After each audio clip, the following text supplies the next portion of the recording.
Comincerò da una considerazione forse non pertinente. Un personaggio di Erodoto, però non mi ricordo chi, forse Andrea Cozzo se lo ricordo, ha a dire a un certo punto della storia: la Grecia è sorella di latte della povertà. È verissimo, no? La civiltà greca, quella che noi conosciamo, quella antica, è una civiltà sostanzialmente dove si mangiava poco, dove si dormiva sul duro, dove c'erano molte cose che caratterizzano una civiltà povera. Ecco, è vero questo. Io direi che la civiltà greca antica che noi conosciamo è anche sorella di latte della guerra ed è una cultura di guerra. A questo di solito non si pensa quando si fa un'immagine della Grecia antica. Di solito è un'immagine idealizzata, classicistica.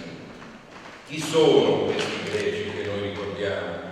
Gente che vestita nel chitone bianco passeggia sotto i portici e discute magari di filosofia, eccetera.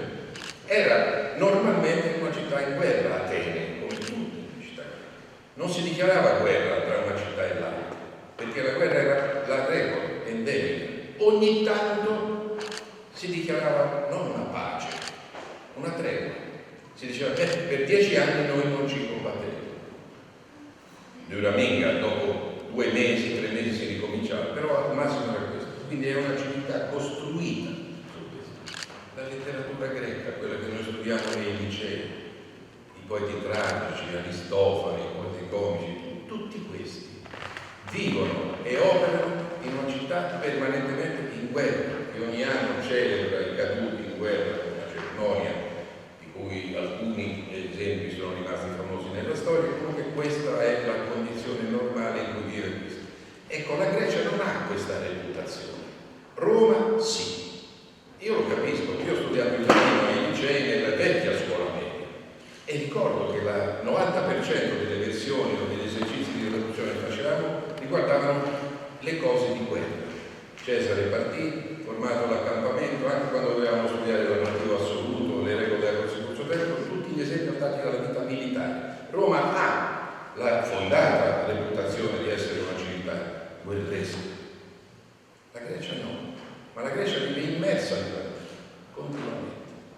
E non ha prodotto un pensiero sulla pace, come in fondo non l'ha prodotto nessuna civiltà. È quello che noi stiamo cercando di recuperare leggendo questi testi antichi e di trovare qualche spunto che permetta alla nostra riflessione di farci veramente qualche domanda decisiva in ordine a queste cose.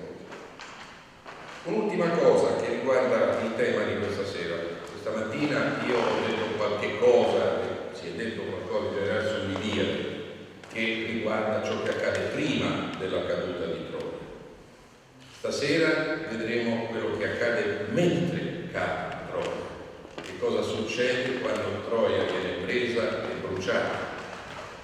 Ma che cosa è accaduto dopo? Dopo la guerra. Hanno vinto i greci? E dov'è la vittoria?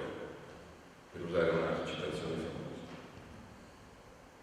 C'è un aggettivo che Camerotto ha tradotto in modo creativo, ma felicemente creativo, un aggettivo che aniche, che lui traduce la vittoria sempre ambigua delle guerre.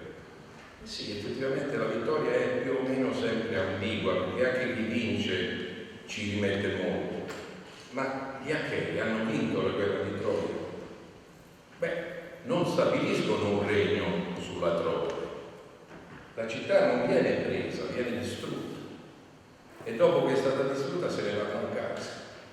E la tradizione ci ricorda che il loro viaggio di ritorno è un viaggio per lo più, non per tutti, funestato alla disgrazia.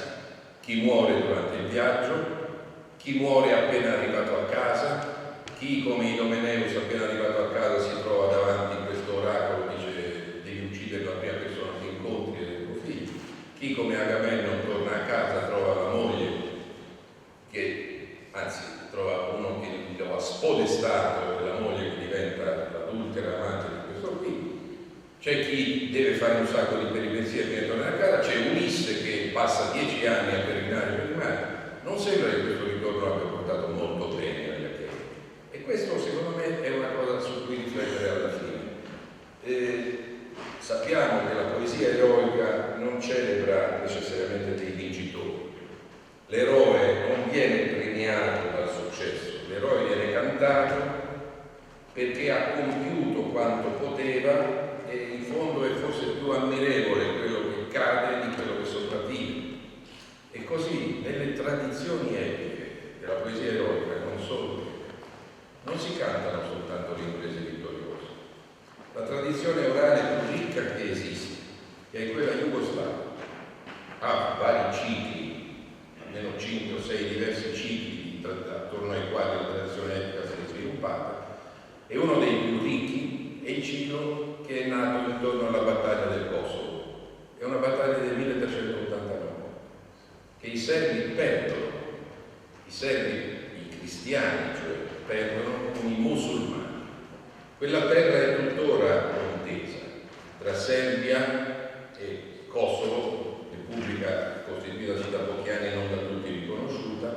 Sostanzialmente è un crinale, lo stesso crinale che c'era qualche secolo fa, e una ventina d'anni fa c'era una partita di calcio a Genova tra non so più quale squadra jugoslava e una squadra italiana, e io ricordo di aver visto al telegiornale un tifoso, uno hooligan di questa squadra jugoslava, che aveva tatuato sul braccio le parole Kosovo 1389. Queste cose non sono dimenticate. Bene, la grande epopea serbo-croata di tradizione etica di Narodni pjesme su queste cose è su una sconfitta, perché i serbi hanno perso, ma è attorno a questa sconfitta che si è creata questa grande fioritura di tradizione. Così come la tradizione greca intorno alla guerra di Troia non è la tradizione intorno ad una vittoria gloriosa, è intorno ad una tragedia. Allora stasera vedremo un pezzettino di questa tragedia, forse entrando proprio nel cuore più vivo della cosa, dove ci vediamo i protagonisti che subiscono l'assedio, l'incendio e lo strazio delle uccisioni parlare con la propria voce. Grazie.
La guerra infinita.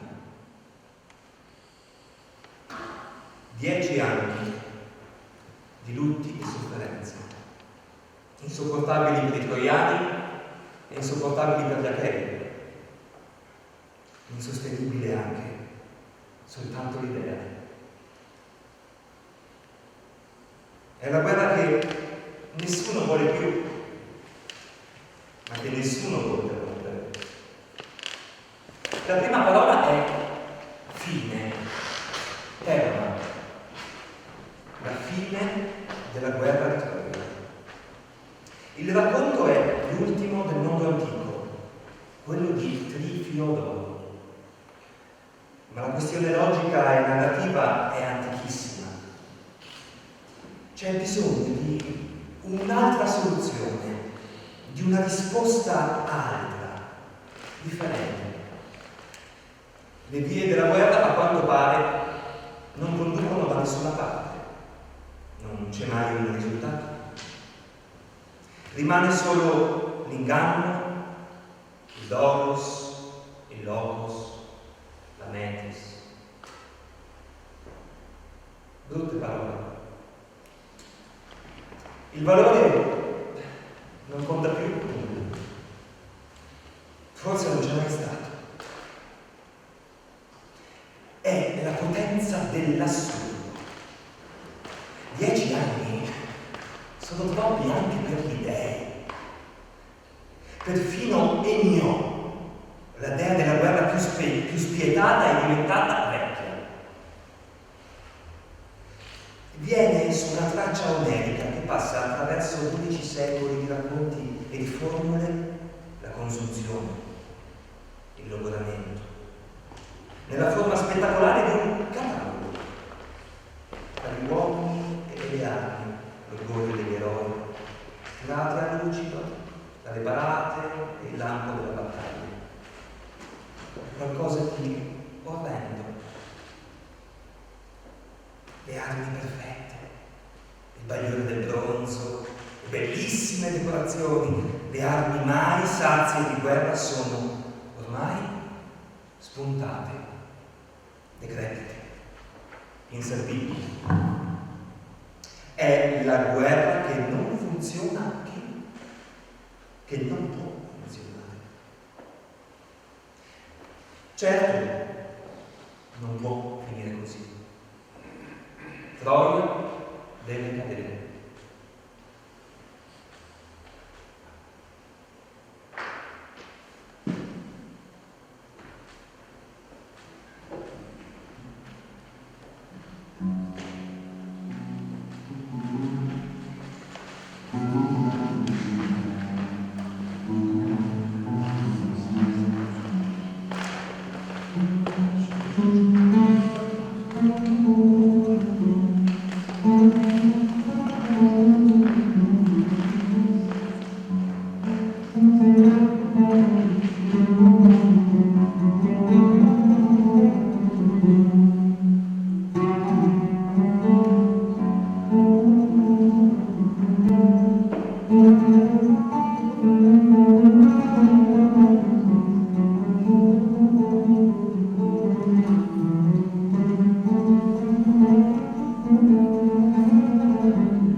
Tra i grandi eroi achei troviamo Antiloco, amatissimo figlio di Nestore, e Aiace Telamonio, il baluardo della nonna.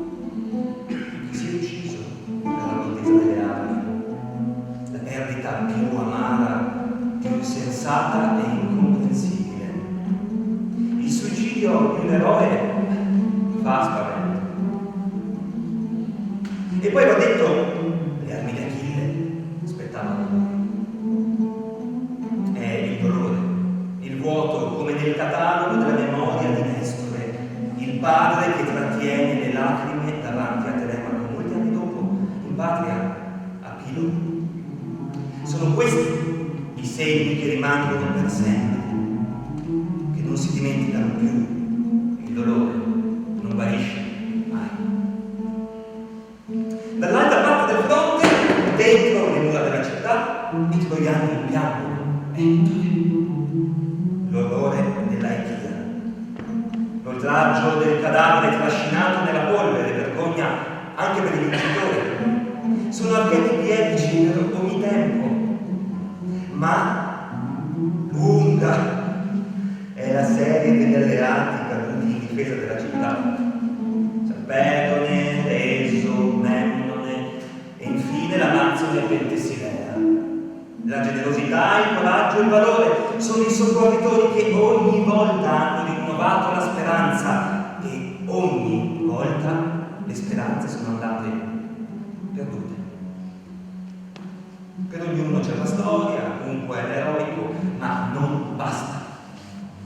La vita è perduta per sempre. Achille lo sa, ma dall'altro mondo ha il coraggio di vivere.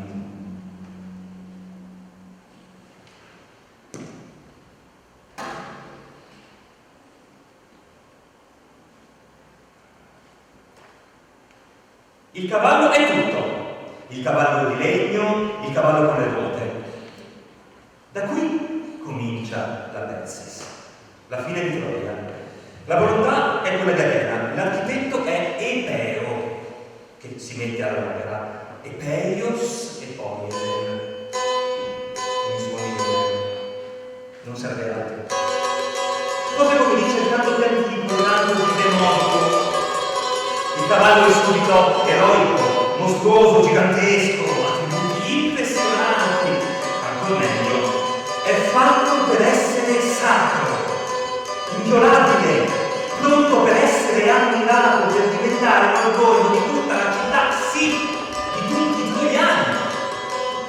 Un capolavoro bellissimo che annunzia nuovi eventi di guerra, nuove inedite strategie. Gli eroici si accumulano, possono perfino confondere un po' le idee. Il nemico, lo splendore, l'amore. Troies e Tron, Hagan, Telorium, Ipponepoium. Ma intanto c'è la fatica e la bellezza dell'opera. I tronchi, le assi, le tavole vengono da Liga, un segno circolare. All'inizio della storia della guerra di Troia è stato allenare i parti a realizzare la ferro con il legname dell'Ida. Qui il cerchio si chiude. È l'inizio della rovina finale. Le strutture del racconto hanno senso. Si comincia la grande fabbrica del cavallo, dalle fiancate, dalla pancia enorme come la carena di una nave, secondo le regole perfette dell'ingegneria. La caratteristica degli Achei è la migliore del mondo. Poi si montano il collo, la testa, con la criniera di porpora e d'oro. Gli occhi, i pietre verdi, con i bagliori rossi e l'ametista. La schiera dei denti, bianchi e splendenti. La bocca e le narici che servono per il respiro degli eroi. Infine, lassù, stanno le orecchie dritte in posizione di ascolto. Si torna in basso, il dorso, le anche, i glutei, i mondi e i possenti concludono le forme. La coda lunghissima e sciolta arriva fino agli zoccoli. Le zampe sono pronte allo slancio. C'è uno sportello perfetto e visibile. Ci stanno anche le scalette mobili per entrare e uscire, comode per i guerrieri. Poi l'ultima cosa, a ogni zampa del cavallo Epeo applica una ruota. Certo, a vantaggio dei troiani. A tutto e a tutti si deve pensare. Una questione di intelligenza sociale. Il cavallo è fatto. manda lampi di terrore grande e superbo. Anche Ares, il dio della guerra, uno Hippios. Ares vorrebbe cavalcare questa meraviglia. Il primo a salire è Neoptolemo, il figlio di Achille, colui che rinnova la guerra. Diomede è secondo, per terzo viene Cialippo, ai cavalli nel nome, segue Menelao, che ovviamente deve vendicare il rapimento di Elena. La guerra l'ha voluta lui. C'è Aiace Oileo, con un'anticipazione sinistra si annuncia la sua Iblis, lo stupro di Cassandra ai piedi della statua di Atene. Il catalogo si infittisce di nomi, diventa catalogo eroico. Idomene, re di Creta, Casimede, figlio di Nestore, Teucro, figlio bastardo di Telamone, Eumero, figlio di Admete, Calcante, il profeta, che sa già tutto delle accadute della città. E ancora Euripilo, Eleontio, Demofonte e Acamanti, i due figli di Teseo, Antico, che farà subito una brutta fine, Peneleo, Megete, Antifate e Ifidamante, Eudidamante, Anfidamante. Per ultimo, Aristotos, a concludere il catalogo epico, sta Epeo, l'architetto. Gli eroi salgono sulla grande nave, con le zampe e le ruote. A chiudere la porta è Ulisse. In tutto gli eroi del cavallo sono 23, anche il numero diventa un conto. Può perfino variare 50, 113, 3000, ognuno lo suo. Il cavallo è pronto. Elefanes si vede da lontano, altissimo, spettacolare, un teras, un prodigio per tutti.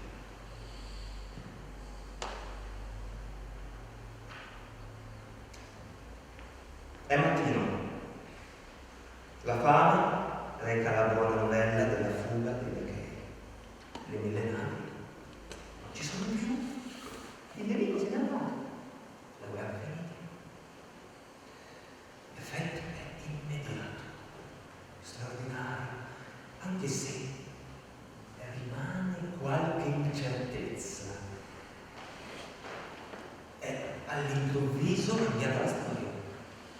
I troiani proprio tutti si riversano fuori dalle mura. Naturalmente in guardia che non ci sia qualche altro tranello delle Achei. Perfino i vecchi scendono sulla riva del mare. È il pensiero di una vecchiaia di libertà e di pace. Un Geras e Eutero, insperato. Ritorna la serenità, la bellezza della vita di tutti i giorni. Si sa, lo sappiamo noi, è solo un'illusione che durerà poco. È la volontà di Zeus che sempre suona finestra, con tutti gli eti formulari, Epei, Dios et Telepulè, perché lo voleva il consiglio di Zeus. I troiani si fanno intorno a guardare tutto il momento, grande, formidabile, impressionante. È la statua della libertà, anche meglio, ha perfino le ruote. È immediatamente il segno della vittoria. Il cavallo lo si può vedere bene. Basta alzarsi sulla punta dei piedi, si spinge tra la folla. Forse lo si può anche toccare. Ognuno può avere la sua parte dello spettacolo. Lo stupore di tutti. Taulas lascia presagire, forse, un pericolo. Corre il brivido. Si accendono subito le discussioni, la gran confusione delle voci. Tutti vogliono dire la loro tra i dubbi, i sospetti, la felicità. Tra tre dei dei scudarazzi, proprio come nell'assemblea del racconto di Omero. Primo pensiero: il bellissimo cavallo di legno è un dono dei danni. C'è un eco nei greci, perfino in latino. Timeo danaos dona ferentes. Meglio discuterlo, precipitato dai nemici. Secondo pensiero, bisogna farlo a pezzi con le asce a doppio taglio, tanto per vedere cosa c'è dentro. Ci può essere la sorpresa, meglio sapere prima, non costa molto. La curiosità potrebbe vincere, è un buon istinto per il futuro, ma l'emozione è grande, è la seduzione della bellezza, della novità, della perfezione della tecnica. Il cavallo di vendita è un'offerta per gli dei, è sacro. La religione serve. È il monumento della vittoria, sarà per sempre il segno della guerra perduta degli Achei. È il terzo pensiero. È l'idea più bella, quella che piace di più, subito, a tutti. Proprio.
Il popolo ha sempre ragione. Scoppia la festa. Già sulla riva del mare non c'è più possibilità di tornare indietro. È arrivata la liberazione. È arrivata la pace.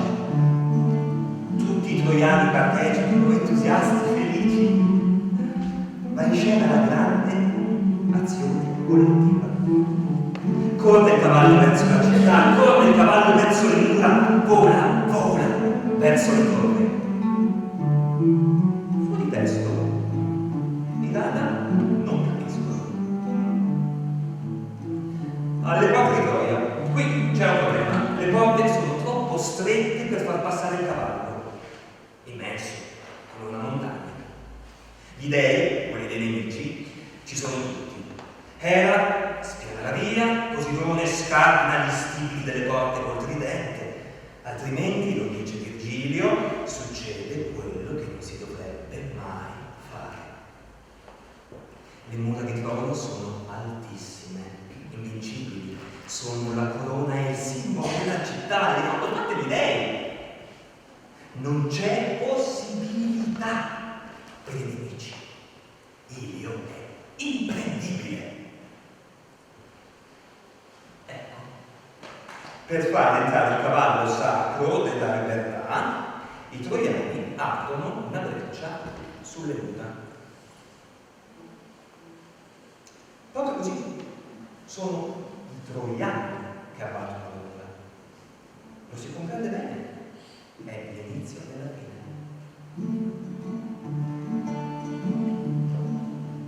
Le donne di Ilio, le giovani, le spose, le madri, anche le bambine, ci sono tutte. Sono loro che danno inizio alla festa della liberazione, il segno più bello. Le donne sono la gioia, le donne sono il segno della rinascita, della vita, della felicità. Danze e canti si accendono intorno al cavallo con le ruote che è diventato un bregas, una statua sacra. È il santo da portare in processione, con le musiche e i canti per le vie della città. Tappeti di rose, corone di porpora e di fiori, libazioni consumate di troppo e di vino sulla via del cavallo di legno. Non serve neppure la benedizione del sacerdote e del vescovo, l'orgone è stato tolto di mezzo. Alle voci festose delle donne uniscono le grida degli uomini, dei bambini e dei vecchi. Tutti sono in festa.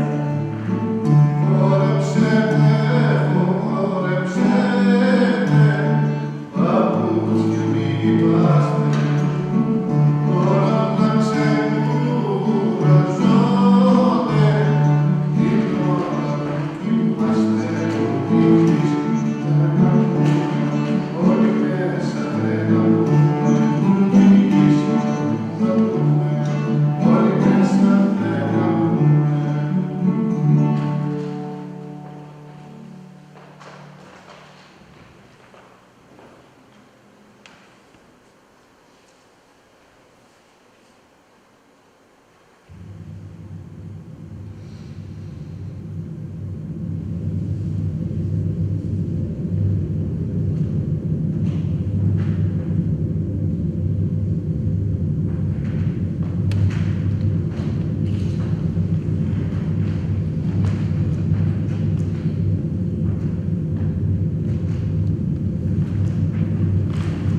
è la profetessa invasata da Dio.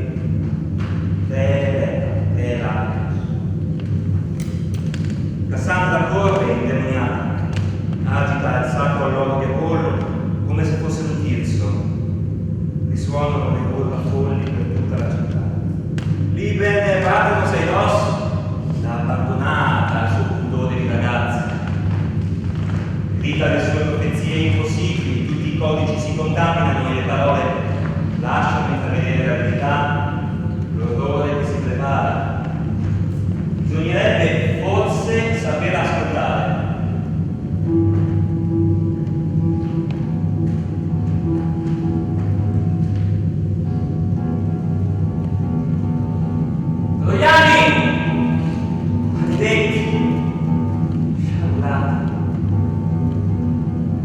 Perché conducete in città il cavallo? È questo il vostro nemico? Vi precipitate folli di gioia verso l'ultima notte di Troia. La vostra festa è la processione di Ares, è la pattuglia di guerra dei nemici. Si compiono i sogni premonitori di Elba. Pronto è l'inganno degli eroi. Nella notte più buia verrà il parto mostruoso del cavallo, saranno subito guerrieri perfetti, Ilizia, levatrice del terrore. È Atena, la dea che devasta la città, proprio così. L'Olimpo accosta a te. Questo è il suo errore. Un mare di sangue si riversa dentro le mura. Le catene della schiavitù oltraggiano le donne, brucia il fuoco ancora nascosto. Casa, patria mia, nient'altro che polvere e cenere. Perdute sono le mura degli dei. Piango per te, padre, che cadrai sull'altare di Zeus e Deus. Madre, per il dolore dei figli diverrai cagna rabbiosa, pietra del pianto e del lamento, e tu, infelice sorella Ulisse, non ti potrò più piangere in questa terra. Sarebbe meglio se gli ateni uccidessero, perché una nuova padrona, Clitemnestra, desta la morte per me e per Agamennone. L'Eterno, meritato per le fatiche di 10 anni di guerra. Troiani, guardate, riflettete, capirete solo quando sarà troppo tardi, e questa è la vostra tragedia. Tante professi dei Macontes, imparerete soffrendo. La cecità uccide a mente, la psicono states. Pezzi di cavallo e suoi anni segreti sono così. Verrete a cadere nella mano di Caprà, e lo creies la tenessi.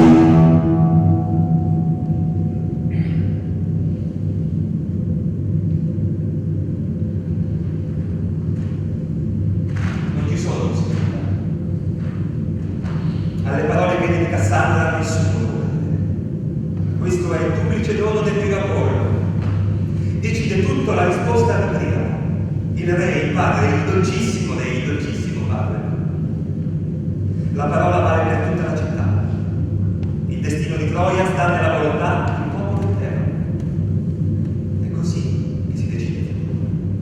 Sono i pensieri, le emozioni di tutti, quelle del momento. Cassandra diventa per tutti una profetessa maledetta. Cacomati, preda di una rabbiosa follia, tutto è rovesciato a preparare la catastrofe.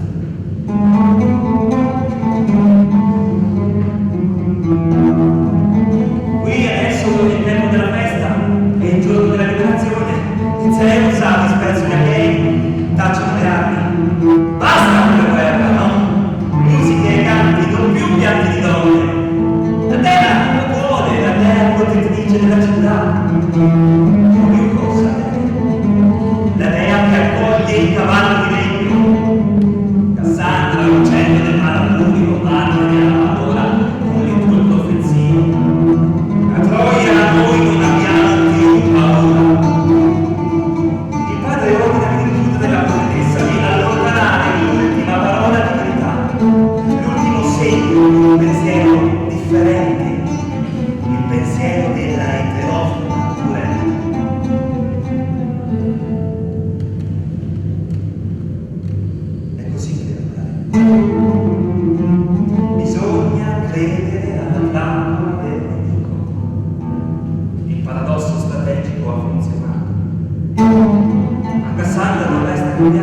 nei suoi occhi c'è già la città in fiamme, è l'immagine del fuoco, ossia il compimento della Persis, e Troia che brucia.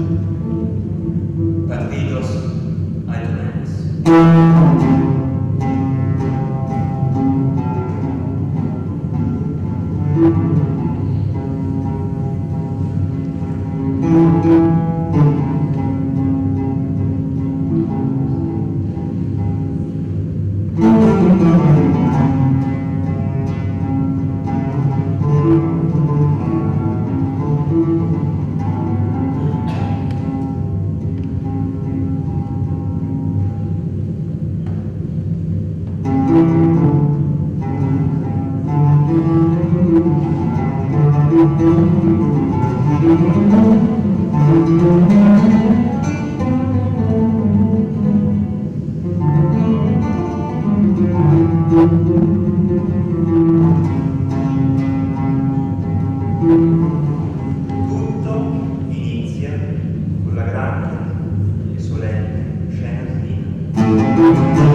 nazioni vanno incontro alla strage.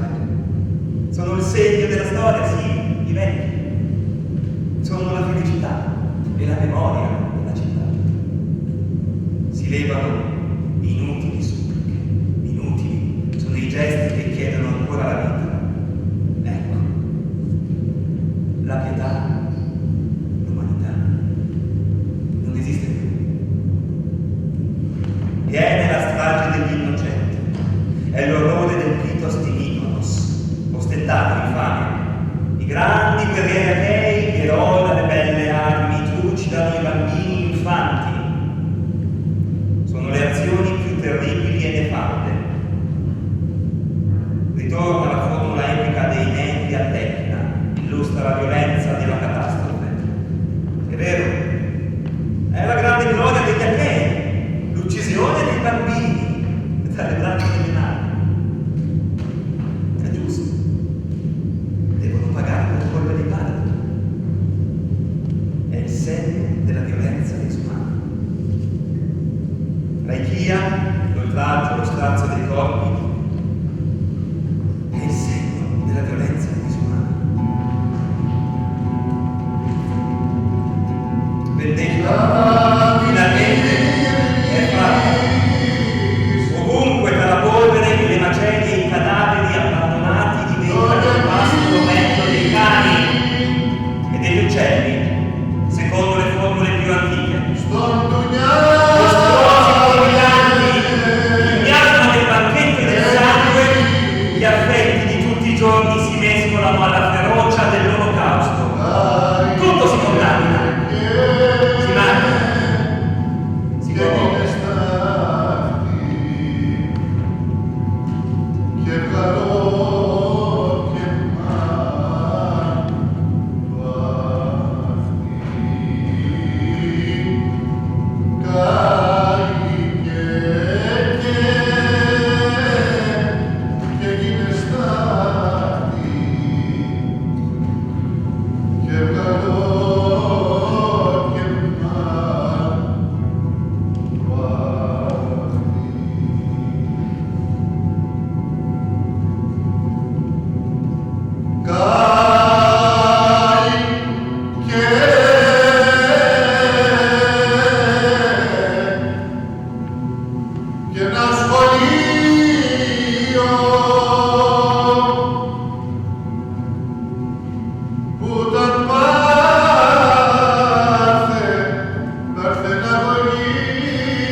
È l'alba.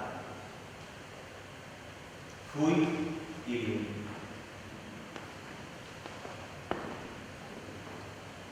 I raggi dell'aurora infrangono il buio della notte di sangue. I troiani giacciono come pesci della rete, trascinati sulla sabbia della riva. Qualcuno si agita ancora negli inquini spasmi, ma sono tutti morti. Macerie, polvere, cenere. Nell'aria il fumo, il fetore immondo dei cadaveri del sangue.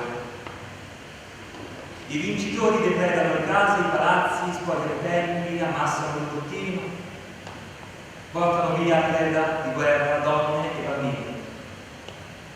senza dignità, senza speranza. È il giorno dello Epitmos, dello stupido e della schiavitù.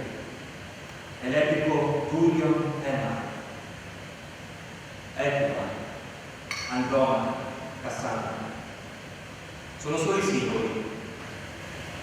Gli Achei incendiano la città, abbattono le mura di Poseidone e di Apollo. Troia in fiamme, Ilios salta l'Oesta, diviene la tomba di tutti.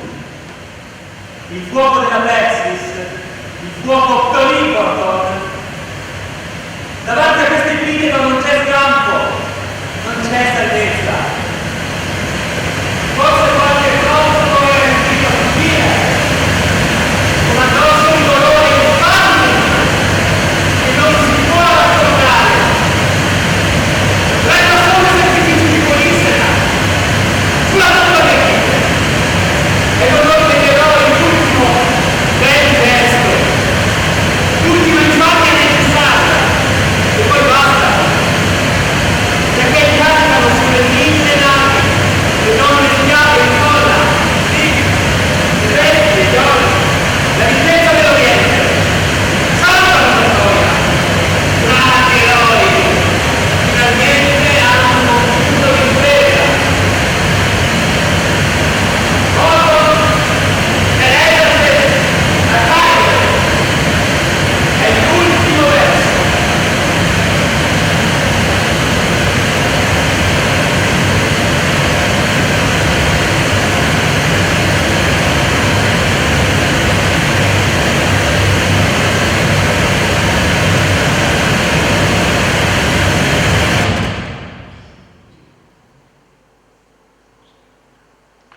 Di Troia non rimane più nulla.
Sì, allora, in questo libricino c'è questo racconto testo e le lezioni all'università servono a spiegare e diventano quasi delle cose quotidiane che sdrammatizzano questa tensione infinita, questo orrore infinito. E per questo nel libro, dopo diciamo, il racconto di questa tragedia, ci sono 12 lezioni quotidiane, con il greco, il latino, ci sono tutte le traduzioni, le spiegazioni, sono quello che facciamo tutti i giorni, sono le cose che si possono fare a scuola, sono le cose che ti servono per capire. E quindi a concludere e a sciogliere la tensione, che li vedo spaventati e poco da fare, leggiamo 3 righe ciascuno da 4 delle 12 lezioni. E comincia, direi, Valeria Neves.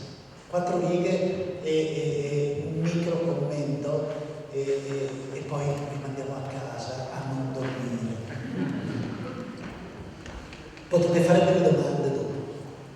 Tutti preparatevi le domande.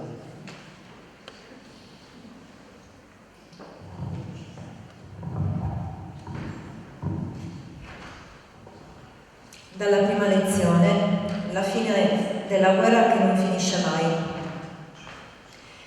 Il tema del canto epico, secondo la Iliuausis di Trifiodoro, è proprio la fine della guerra. Cantare la fine della guerra di Troia doveva essere uno dei canti più importanti, un canto bello e impressionante del repertorio degli Aedi, forse il più celebre, sicuramente molto impegnativo. Al primo verso, la prima parola per cominciare è fine. E viene ancora prima del tema del cavallo. Dice Trifiodoro nel primo verso: la fine troppo lontana della guerra dagli infiniti affanni. Ecco, questa è una riflessione che viene condotta su come Trifiodoro, poeta epico del III secolo d.C., ha voluto dare principio al suo canto. Solitamente i poeti epici cominciano il loro canto parlando appunto del principio della storia che devono narrare. Esiodo, nella Teogonia, dice: dalle muse dell'Elicona cominciamo a cantare. Apollonio Rodio comincia il suo poema: cominciando da te, o Febo, le imprese degli eroi ricorderò. E come finisce un poema? Finisce con la fine.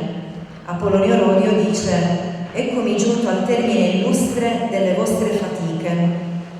E lo stesso Trifiodoro termina il suo canto: così gli Achei compirono l'impresa. E allora ecco che cominciare il canto con la parola fine, dire che canterà la fine della guerra, è significativo nel momento in cui questa guerra è interminabile.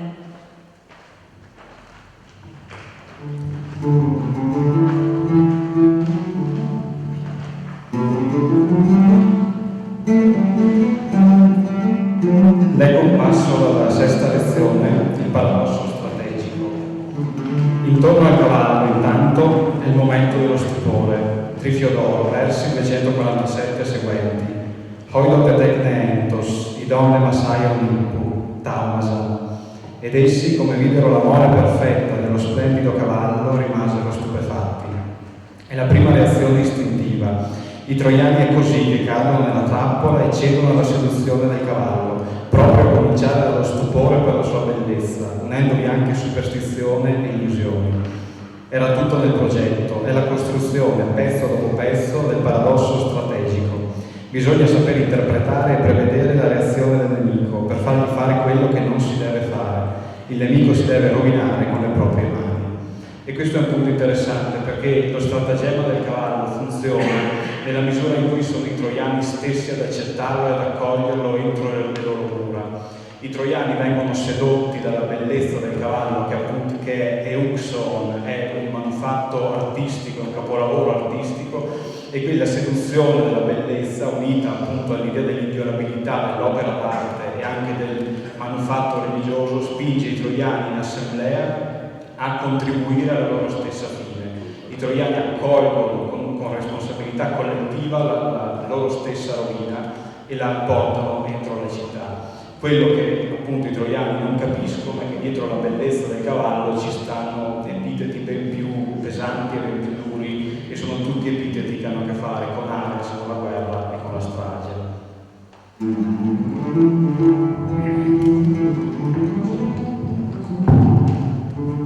Ottava lezione. Entrelazione Cassandra, la profetessa di Apollo, ispirata dal Dio. Cassandra appare sulle tracce della tradizione epica come una menade, in preda al furor profetico. Il comportamento folle di Cassandra appare come una violazione delle regole e in particolare della edos femminile e virginale. Non può che suscitare l'incomprensione e l'ostilità dei familiari e dei suoi concittadini. I gesti, i modi e le parole di Cassandra sono una vergogna intollerabile. Impossibile per i troiani ascoltare e comprendere le parole della giovane Mantis. È questo il segnale della condanna morale che colpisce Cassandra e che rende inascoltata ogni sua parola. Tonus e Pantes, ai nati mazzusi, protoi polluto ne usan. Per questo tutti i mortali ti disprezzano sempre, tu che parli troppo. Ogni cosa è rovesciata nell'episodio di Cassandra. Cassandra dice la verità, ma tutti credono che dica il falso. I troiani disprezzano Cassandra, invece gli Achei, all'interno del cavallo, loro che sanno che Cassandra sta dicendo la verità, la ammirano. Cassandra con i suoi gesti da menade rovescia e infrange le regole del pudore femminile. È il paradigma della figura femminile che esce dalle regole della socialità e che per questo fa paura. È una donna che non fa ciò che le donne dovrebbero fare, che non dice ciò che le donne dovrebbero dire e che non sta in silenzio, addirittura parla. Agisce il paradigma di Andromaca nel sesto e nel 22° canto dell'Iliade. Già la sposa di Ettore veniva detta pari a una menade. Andromaca è anche il paradigma di una verità differente alla quale è pericoloso non prestare ascolto, e le vediamo le conseguenze. Andromaca è la donna che ha il coraggio di parlare e di dire la verità perché la conosce. È la donna che ha il coraggio di instillare il dubbio, anche se è impopolare. Bisogna avere il coraggio di essere come Andromaca. Quanti possono dire di avere il coraggio di praticare la paresia, la parola libera, e le virtù profetiche, la parola vera? Sono un dono, ma devono trovare qualcuno disposto ad ascoltare questo dono. E quanti tra di noi possono dire di avere il coraggio di ascoltare?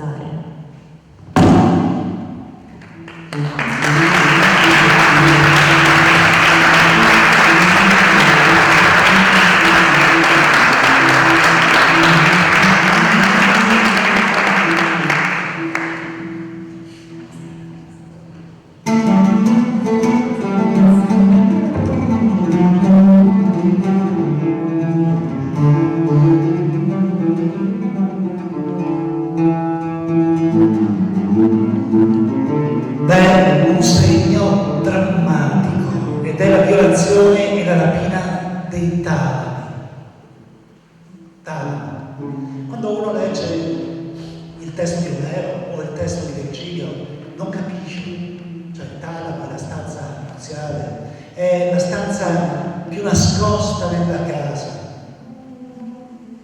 e nella distruzione della città, quando il fuoco arriva ai talami, è finito tutto. Ma noi passiamo oltre nella lettura, non ci accorgiamo di quello che succede. E va detto, i talami sono il luogo, è la stanza nuziale, è la stanza delle nozze, è la stanza più riposta della casa, dove ci sono tutte le nostre fotografie, dove ci sono i nostri ricordi, dove nascono le famiglie, dove nasce una società, dove giochiamo con i bambini. Quando il fuoco arriva ai talami, va perduta la speranza di tanti nipoti, ma questo significa il genocidio. È la città che cade per sempre e che non ritornerà mai. Grazie.